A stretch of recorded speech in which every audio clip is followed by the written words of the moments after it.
ప్రియమైనటువంటి దేవుని సంగమా, చదవబడినటువంటి రెండు వాక్య భాగాలలో కొలసీలకు రాసినటువంటి పత్రిక మొదటి అధ్యాయము 12 నుంచి 23 వరకు, సమయం లేదు కానీ 29 వరకు కూడా శ్రేష్టమైనటువంటి భాగము ఉన్నది. అందులో ప్రాముఖ్యముగా 23 వరకు ఉన్నటువంటి భాగాన్ని ఈ దినాన్ని మనము ధ్యానిద్దాం. ఈ భాగంలో మనము ఏమి చూస్తాము అని అంటే, క్రీస్తు ద్వారా మనకు లభించినటువంటి గొప్ప విమోచనను చూస్తాము. ఈ భాగంలో ఈ విషయాలు మనకు సందేశం కాదు, కానీ చదవబోతున్నటువంటి ధ్యానించబోతున్నటువంటి అంశాలన్నిటి నిమిత్తము తండ్రికి కృతజ్ఞత చెల్లించవలసినటువంటి వారమని ఈ యొక్క వాక్య భాగం మనకి జ్ఞాపకం చేస్తున్నది. అనగా క్రీస్తు వలన మనకు వచ్చినటువంటి రక్షణ నిమిత్తము తండ్రికి కృతజ్ఞతాస్తుతులు చెల్లించాలి. చదవబడినటువంటి వాక్య భాగంలో కొలసీలు రాసినటువంటి కొలసీల పత్రికలో మొదటి అధ్యాయంలో 12వ వచనానికి చివరన ఉంటుంది. ఏమని ఉంటుంది అంటే, తండ్రికి మీరు కృతజ్ఞతాస్తుతులు చాలండి, తండ్రికి మీరు కృతజ్ఞతాస్తుతులు చెల్లించాలి అని ఉంటుంది. అదే ఇంగ్లీష్ వెర్షన్లో అయితే మొదటి భాగంలోనే ఉంటుంది, గివింగ్ థ్యాంక్స్ అన్టు ద ఫాదర్ అని మనము ఆ భాగంలో మనము చూస్తాం. కృప అనే ఆత్మ మనపై ఎలాగ పనిచేస్తుందో దాని నిమిత్తము ఈ భాగంలో మాట్లాడుతున్నారు. కనుక దేవునికి తండ్రికి మనము కృతజ్ఞతాస్తుతులు చెల్లించవలసినటువంటి వారమై ఉన్నాము. మనము ఇంకా దేని నిమిత్తము కృతజ్ఞతాస్తుతులు చెల్లించాలి అని అంటే 13వ వచనంలో చూస్తాం. ఏమనంటే, ఆయన మనలను అంధకార సంబంధమైన అధికారములో నుండి తాను ప్రేమించిన తన కుమారుని యొక్క చాలండి రాజ్య నివాసులుగా చేసినందుకు తండ్రికి మనము కృతజ్ఞతాస్తుతులు చెల్లించవలసినటువంటి వారమై ఉన్నామని లేఖనాలు ఈ దినాన్న మనకి జ్ఞాపకం చేస్తున్నాయి. ఇక్కడ మనకు తెలియజేస్తున్నటువంటి ప్రాముఖ్యమైనటువంటి విషయం ఏమిటనంటే, ఇది తండ్రి చేసినటువంటి క్రియ. ఎలాగనంటే, కృప అనేటటువంటి ఆత్మ తండ్రి యొక్క ఆత్మ కనుక తండ్రి మనలో ఆయన యొక్క ఆత్మ కార్యాన్ని మనలో చేస్తున్నారన్న శ్రేష్టమైనటువంటి విషయాన్ని దినాన్ని మనం ధ్యానించబోతున్నాం. తండ్రి అయినటువంటి దేవుడు తన కృప అనే ఆత్మ ద్వారా చీకటిలో ఉన్నటువంటి మనలను, అంధకారములో ఉన్నటువంటి మనలను, దుష్టత్వంలో ఉన్నటువంటి మనలను, దుర్మార్గములో ఉన్నటువంటి మనలను రక్షించారు. కనుక అందు నిమిత్తమై తండ్రికి మనము కృతజ్ఞతాస్తుతులు చెల్లించవలసినటువంటి వారమై ఉన్నామని గ్రహించాలి. ఇంకా దేని నుండి మనల్ని రక్షించారనంటే, పాపము యొక్క ఆధిపత్యము నుంచి మనలను రక్షించారు. ఒకప్పుడు అందరము పాపములో ఉండేవారము. ఒకప్పుడు పాపము అన్నది మనకి బాస్. ఈవేళ ఇక్కడికి పదా అంటే వెళ్ళిపోయేవాళ్ళం. అలా కాదు, ఈరోజు ఈ పని చెయ్యు అని అంటే నిస్సంకోచముగా, సిగ్గు లేకుండా ఏది చెబితే బాస్ అయినటువంటి ఆ పాపము యొక్క ప్రేరేపణను బట్టి ఏది చెయ్యమంటే అది చేసాము గతంలో. అయితే ఈ దినాన్న అదే బాస్ అయినటువంటి పాపము, ఇదిగో ఈ దినాన్న ఈ పాపము చెయ్యు, ఇదిగో ఈ దినాన్న పలానా దగ్గరికి వెళదాం, పలానా పని చేద్దాము అని బాస్, పాపం అనే బాస్ నీకు చెప్పినా ఈ దినాన్న నువ్వు చేయటం లేదు. ఎందుకు నువ్వు చేయటం లేదనంటే, నిన్ను రక్షిస్తున్న ఆత్మ తండ్రి యొద్ద నుండి ఉన్నటువంటి ఆ ఆత్మ ఆయన ద్వారా పొందుకున్నటువంటి కృపను బట్టి ఈ దినాన నీవు ఆ బంధకము నుంచి నువ్వు విడిపించబడ్డావని జ్ఞాపకం చేస్తున్నారు ఇది నాన్న. కనుక ప్రియమైనటువంటి దేవుని సంగమా, నిన్ను నన్ను రక్షించినది 13వ వచనంలో చెప్పినట్టుగా అంధకార సంబంధమైన వాటి నుండి నిన్ను నన్ను రక్షించారు. అక్కడ అంధకారంలో ఏమని ఉంటుందనంటే, అంధకారంలో ఏముంటుందండి? మార్కు సువార్తలో మనము చూస్తే, లేదా మత్తయి సువార్త చూద్దాం 25:30లో. మత్తయి సువార్త 25:30 ఏమని ఉంటుందనంటే, వెలుపలి చీకటిలో త్రోసివేయుడి. అక్కడ ఏముంటుందండి? అక్కడ ఏడ్పును, చాలండి, పండ్లు కొరుకుటయు ఉండునని చెప్పిన. అంధకారం అనగా చీకటి. అంధకారము నుండి మనల్ని రక్షించారు. ఆ అంధకారములో ఏముందనంటే ఏడ్పుయు పండ్లు కొడుకుటయు ఉన్నదన్న విషయాన్ని దినాన్న జ్ఞాపకం చేస్తున్నారు. నిన్ను నన్ను దేని నుండి రక్షించారో తెలుసా? From the dominion of Satan. సాతాను యొక్క ఆధిపత్యము నుంచి నిన్ను నన్ను కూడా విడిపించి రక్షించారు కదా. అందు నిమిత్తము నీవు తండ్రికి కృతజ్ఞతాస్తుతులు చెల్లించవలసినటువంటి వారవై ఉన్నామని దినాన్న పరిశుద్ధాత్మ దేవుడు మనకి జ్ఞాపకం చేస్తున్నారు. ఎఫెసీయులకు రాసిన పత్రిక 6వ అధ్యాయము 12వ వచనములో చూస్తే, 6:12 చూస్తే, ఏలయనగా మనము పోరాడునది శరీరులతో కాదు, కానీ ప్రధానులతోనూ అధికారులతోనూ ఆకాశ మండలమందున్న దురాత్మల సమూహములతోనూ. చాలండి, పోరాడుచున్నాము. దేనితో పోరాడుతున్నాం? కంటికి కనిపించినటువంటి అంధకార ఆకాశ మండలమందున్న దురాత్మల సమూహాలతో మనము పోరాడుతున్నాం. ఆ పోరాటంలో జయించిస్తున్నది, నీకు జయం వస్తుందని అంటే తండ్రి యొక్క కృపగల ఆత్మను బట్టే.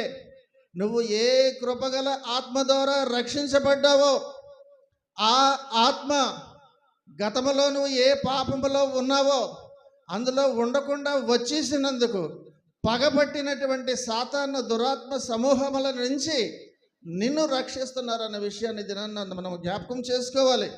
వీటన్నిటి నుంచి మనలను ఎక్కడి నుంచి ఎక్కడికి తీసుకొచ్చారని అంటే, చీకటిలో నుండి ఆశ్చర్యకరమైన తన వెలుగులోనికి మనల్ని నడిపించారు. కనుక ప్రియమైనటువంటి దేవుని సంగమా, ఒకప్పుడు మనము చీకటిలో ఉన్నాం. ఆ చీకటిలో ఉన్నటువంటి మనలను ప్రభువు వెలుగులోనికి మనందరినీ కూడా తీసుకొని వచ్చారు ఈ దినాన్న. కనుకనే దేవుని సన్నిధిలో దేవుని వాక్యాన్ని మనము ధ్యానిస్తూ దేవుని యొక్క మాటలలో ఆత్మలో మన అందరము కూడా సంతోషిస్తున్నామని అనగా కారణం ఏంటంటే, చీకటిలో నుంచి ఆశ్చర్యకరమైనటువంటి వెలుగులోనికి మనం వచ్చాము. కనుకనే ఎఫెసీ 5:8 కూడా చక్కటి మాట ఉంటుంది. ఎఫెసీ 5:8 చూస్తే, మీరు పూర్వమందు చీకటి అయి ఉండిరి, ఇప్పుడైతే, చాలండి, ఇప్పుడైతే ప్రభువునందు వెలుగై ఉన్నారన్న మాట ఇదనాన్ని మనకి తెలియజేస్తున్నారు. కాబట్టి పాపి రక్షించబడుట అంటే అర్థం ఏమిటి అనంటే, నీ ఆత్మను, సాతాను రాజ్యములో ఉన్నటువంటి నీ ఆత్మను ఆయన దానిని తీసి క్రీస్తు రాజ్యంలోనికి నిన్ను పెట్టడమే రక్షించుట అని అర్థం. కనుక ప్రియమైనటువంటి దేవుని సంగమా, నీ మీద ఏ సాతాను శక్తి అయితే ఉన్నదో దానిని తీసివేసి ఆ ప్లేస్లో, ఆ ప్రదేశంలో క్రీస్తు శక్తితో నిన్ను నింపటం వలన ఈ దినాన్న నీవు రక్షించబడ్డావు అనే విషయాన్ని జ్ఞాపకం చేస్తున్నారు ఈ దినాన్న మనందరికీ. కాబట్టి ఇంతవరకు కూడా నువ్వు ఏ పాపము అనే చట్టము పరిధిలో ఉండి ఆ చట్టంలో నువ్వు ఇరుక్కుపోయావో దాని నుంచి క్రీస్తు అనే జీవాత్మలోనికి నిన్ను నడిపించినటువంటి గొప్ప దేవునికి కృతజ్ఞతాస్తుతులు మనం ఈ దినాన్న చెల్లిస్తున్నామన్న విషయాన్ని జ్ఞాపకం చేస్తున్నారు. ఇదే కుమారుని యొక్క రాజ్యము. ఆ కుమారుడి గురించి తండ్రి అయినటువంటి దేవుడు చెప్పినటువంటి మాట మత్తయి 3:17లో, మరియు ఇదిగో ఈయన నా ప్రియ కుమారుడు, ఈయన యందు నేను ఆనందించుచున్నానని ఒక శబ్దము ఆకాశము నుండి. చాలండి. కనుక ప్రియమైనటువంటి దేవుని సంగమా, ఈ దినాన్న ఆ ప్రియ కుమారుడు గురించి మనందరం కూడా, ఆ ప్రియ కుమారుడు ఎవరు, ఎక్కడి నుంచి ఆయన వచ్చారు అన్న విషయాన్ని కూలంకషంగా అద్భుతముగా రచించినటువంటి యొక్క కొలస్సీల పత్రికలో నిగూఢమైనటువంటి అతి శ్రేష్టమైనటువంటి మాటలను స్క్రిప్చర్లో ఎక్కడా కూడా లేనటువంటి సందేశాన్ని దినాన్ని మనము ధ్యానించబోతున్నాం. అందులో ప్రాముఖ్యమైనటువంటి భాగం ఏమిటనంటే ఈ మొదటి అధ్యాయంలో కొలస్సీలు రాసిన పత్రికలో 15 నుంచి 17 వరకు ఒకసారి చూద్దాం. ఆ మాటలన్నీ జాగ్రత్తగా చూద్దాం. ఆయన అదృశ్య దేవుని స్వరూపియై సర్వ సృష్టికి ఆది సంభూతుడై ఉన్నాడు. ఏలయనగా ఆకాశమందున్నవియు భూమి యందున్నవియు దృశ్యమైనవి గాని అదృశ్యమైనవి గాని అవి సింహాసనములైనను ప్రభుత్వములైనను ప్రధానులైనను అధికారులైనను సర్వము ఆయన యందు సృజింపబడెను. సర్వమును ఆయన ద్వారా ఆయన బట్టియు సృజింపబడెను. ఆయన అన్నిటికంటే ముందున్నవాడు. చాలండి, ఆయనే సమస్తమునకు ఆధారభూతుడు. ఈ యొక్క 15 నుంచి 17 వరకు ఉన్నటువంటి మాటలు ధ్యానించడానికి బహుశా ఒక దినము లేదా సమయమో చాలదేమో అనిపిస్తుంది ధ్యానిస్తున్నప్పుడు. ప్రియమైనటువంటి దేవుని సంగమా, విమోచకుడు గురించి దివ్యమైనటువంటి విషయాలు పొందుపరిచినటువంటి భాగము ఈ 15 నుంచి 17 వరకు ఉన్నటువంటి పాఠ్యాంశము ఆధ్యాత్మికమైనటువంటి పాఠము. అనగా పౌలు అంటున్నాడు, యేసుక్రీస్తు దేవుడు మరియు మధ్యవర్తి అని జ్ఞాపకము చేస్తున్నాడు. 15లో మనం ఒక మాట చూస్తాము, ఆయన అదృశ్య దేవుని. చాలండి, ఆ ఒక్క మాటని ఒకసారి చూద్దాం. అదృశ్య దేవుని ఆయన స్వరూపి అంటున్నాడు. అనగా ఆది కాండంలో మనము చూస్తాము ఏమనంటే, చదివిన భాగంలో 1వ అధ్యాయం 27లో చెప్పినట్టు దేవుడు తన స్వరూపమందు నరుని సృజించినట్టుగా యేసుక్రీస్తు వారు సృజింపబడలేదు. ప్రాముఖ్యమైనటువంటిది. అనగా నువ్వు నేను సృజింపబడినట్టుగా యేసుక్రీస్తు వారు సృజింపబడలేదు అన్నది మనకు తెలియజేస్తున్నారు. అదే భాగంలో అన్ని ప్రాణులపైన భూమి మీద ఉన్నటువంటి ప్రతి జీవిని సహజంగా ఏలేటటువంటి అధికారము ఆధిపత్యము కాదు క్రీస్తు కలిగి ఉన్నది. అంతకు మించినటువంటి ఆధిపత్యము కలిగిన వాడు ప్రభు అయినటువంటి యేసుక్రీస్తు. ఇంతకీ ఆయన ఎవరు? యేసుక్రీస్తు బాలుడిగా తెలిసి అక్కడి నుంచే నీకేమో తెలుసేమో, క్రిస్మస్ రోజు నుంచే నీకు బహుశా యేసుక్రీస్తు అంటే ఒక చిన్న బాలయేసు అని బొమ్మను చూసినట్టుగా, ప్రతిమను చూసినట్టుగా అక్కడి నుంచే నీకు బహుశా చరిత్ర తెలుసేమో. కానీ ఈ దినాన్న యేసుక్రీస్తు పుట్టిన దగ్గర నుంచి కాదు, యేసుక్రీస్తు పుట్టక ముందు వెనక నుంచి ఆయన ఎక్కడి నుంచి వచ్చారో మనకు తెలియజేస్తున్నటువంటి శ్రేష్టమైనటువంటి భాగమే ఈ కొలస్సీల పత్రికలో ఉన్నటువంటి భాగము. హెబ్రీయులు రాసిన పత్రికలో 1వ అధ్యాయములో 3వ వచనంలో శ్రేష్టమైన మాట చూస్తాం. చాలండి, ఆయన దేవుని మహిమ యొక్క తేజస్సు అని చూస్తున్నాము. తేజస్సుకి ఫుట్ నోట్లో ఏమని ఉందండి? అక్కడ ప్రతిబింబం అని ఉంది, ఇమేజ్. కాబట్టి ఆయన దేవుని యొక్క మహిమ యొక్క తేజస్సు అని అంటే ఆయన he is the image of God అని అర్థం. దేవుని యొక్క స్వరూపి. As the son is the image of the father. తండ్రి యొక్క కుమారుడు తండ్రి యొక్క స్వరూపాన్ని ఎలాగైతే కలిగి ఉంటాడో, పరమ తండ్రి అయినటువంటి దేవుని స్వరూపము కలిగినటువంటి వాడు కనుకనే ఆయన దేవుని మహిమ యొక్క తేజస్సు అన్నాడు. కనుక ప్రియమైనటువంటి దేవుని యొక్క సంగమ, తేజస్సు అనగా ప్రతిబింబము, ఆయన రూపము, ఆయనకు బదులుగా ఆయన యొక్క తేజస్సు అని చెబుతున్నాడు. యేసుక్రీస్తు యొక్క ప్రతిబింబము మరియు కుమారుడిగా తండ్రి యొక్క స్వరూపము, తండ్రి యొక్క స్వభావము కలిగినటువంటి ప్రభు అయినటువంటి యేసుక్రీస్తు గురించి తెలియక ఫిలిప్పు ఒక ప్రశ్న అడుగుతాడు. దేవా, ఆ యొక్క యోహాను 14:8లో చూస్తాము, నీవు ఫిలిప్ అంటాడు, తండ్రిని మాకు కనపరచము, అంతే మాకు చాలంటాడు. తండ్రిని కనపరచమంటే నవ్వుతూ యేసుక్రీస్తు వారు అన్నటువంటి మాట ఆ యొక్క 9వ వచనములో, నేను ఇంతకాలము నీ యొద్ద ఉండినను నీవు నన్ను ఎరుగవా, నన్ను చూచినవాడు తండ్రిని చూచి ఉన్నాడు గనుక తండ్రిని మాకు కనపరచమని ఎలా చెప్పుచున్నావో చాలండి అని ఫిలిప్కి ఎదురు ప్రశ్నకు ప్రశ్నతో సమాధానము చెప్పారు. కాబట్టి నన్ను చూస్తే యేసుక్రీస్తు వారు అంటున్న మాట తండ్రిని చూసినట్టే, ఇంకా నువ్వు తండ్రిని మాకు కనపరచము అంతే చాలు అని ఏంటంటున్నావు? ఇంతకాలము కూడా నువ్వు వస్తూ ఇంకా నువ్వు యేసు అంటే ఎవరో ఒక మనిషి, మానవుడు అని అనుకుంటున్నావా అని ఇది నాన్న మనకి కూడా జ్ఞాపకం చేస్తున్నారు. ప్రియమైనటువంటి దేవుని సంగమా, అందులోనే రెండో భాగము సర్వ సృష్టికి ఆది సంభూతుడు అని చెప్పి మాట చెబుతున్నారు. The first born of every creature.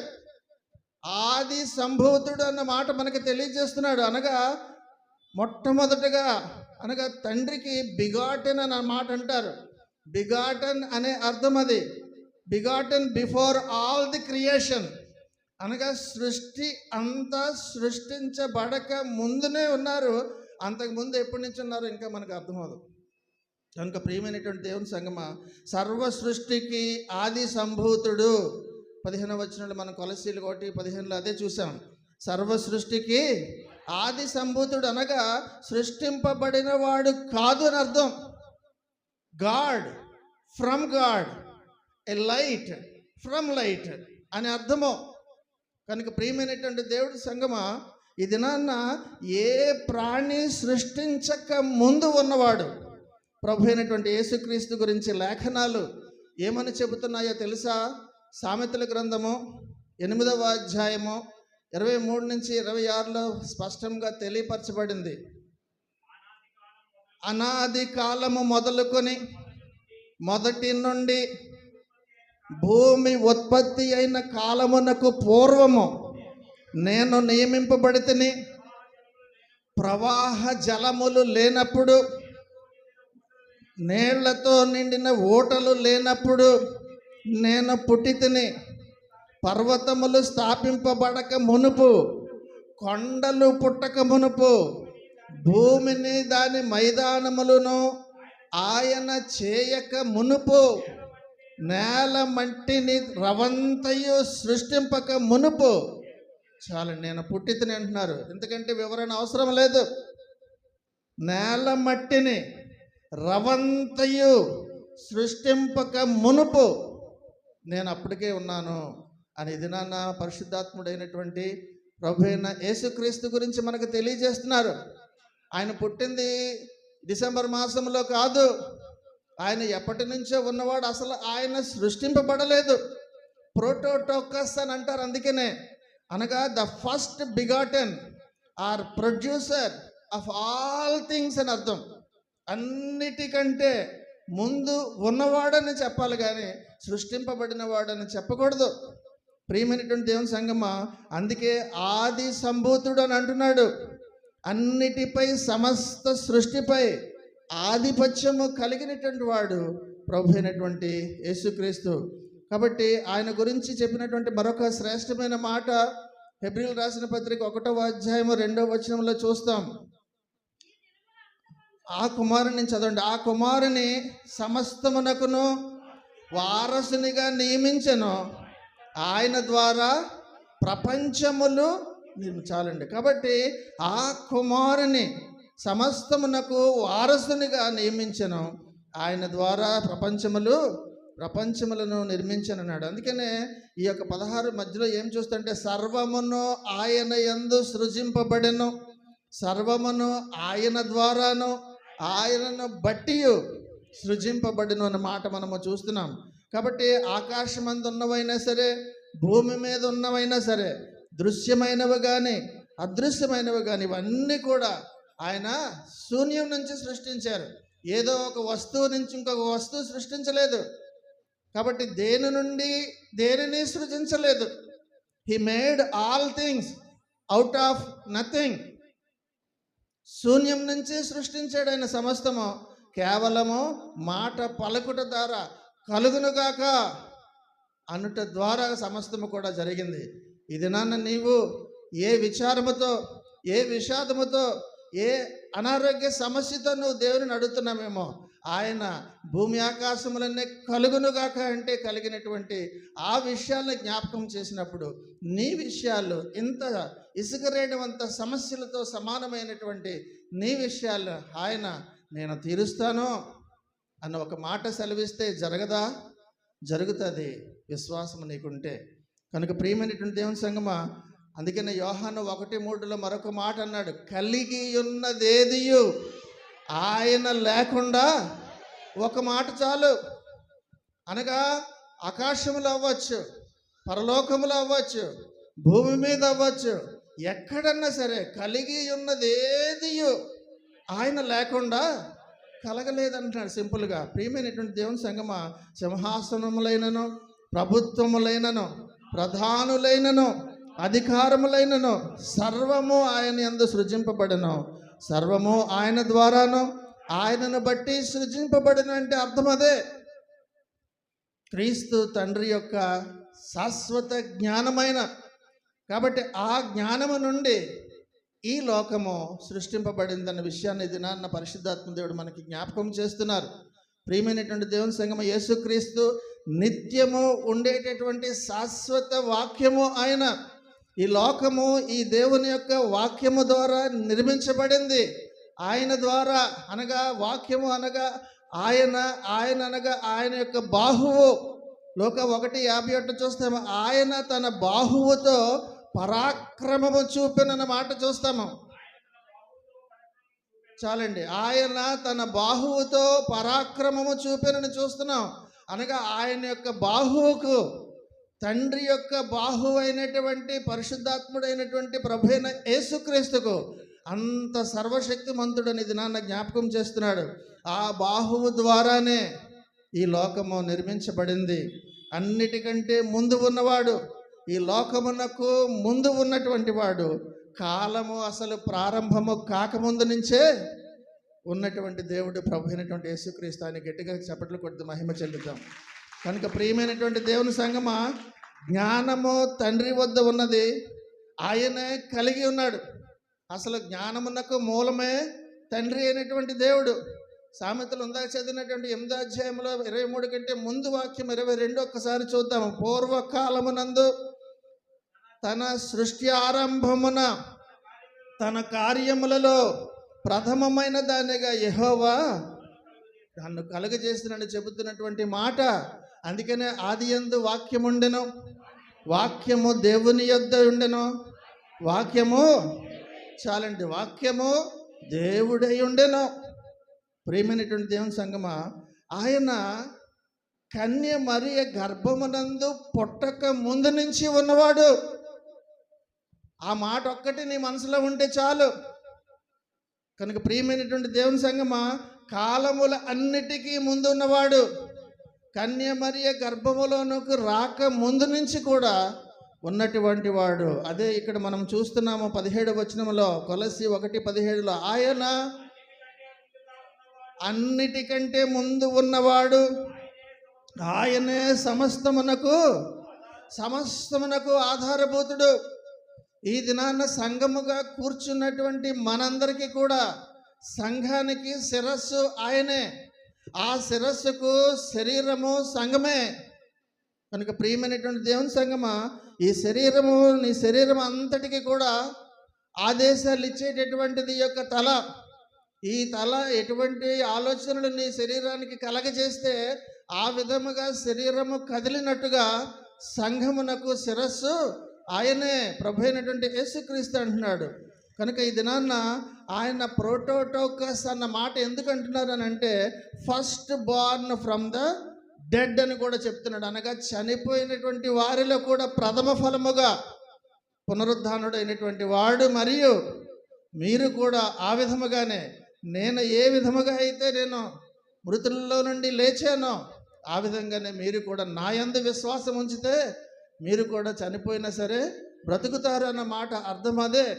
కనుక ప్రియమైనటువంటి దేవుని సంగమా, తండ్రి యొక్క ఉద్దేశము ఏమై ఉందని అంటే, ఆయనకు ప్రభు అయినటువంటి యేసుక్రీస్తుకు పరలోకమందునో భూమి మీదనో సమస్తము ఆధిపత్యము కలిగి ఉన్నారన్న విషయాన్ని ఇది నాన్న మనకి తెలియజేస్తున్నారు.